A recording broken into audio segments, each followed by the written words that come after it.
Hi, this is INKCHIP YouTube channel.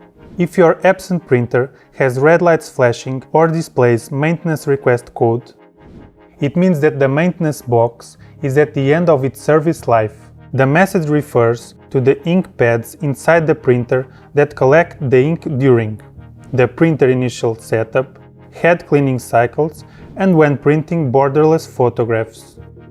You can use the adjustment program to reset waste ink counters and remove this error message. You will be able to print again. But it's only a part of the problem. The printers are designed to stop operating to prevent ink spills or safety issues if the ink contacts an electrical component.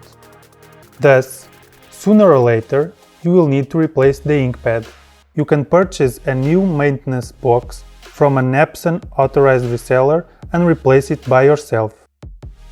I have the XP4100 to show you how to replace the maintenance box. Use the screwdriver to loosen the screw on the back of the product. Pull out the maintenance box carefully.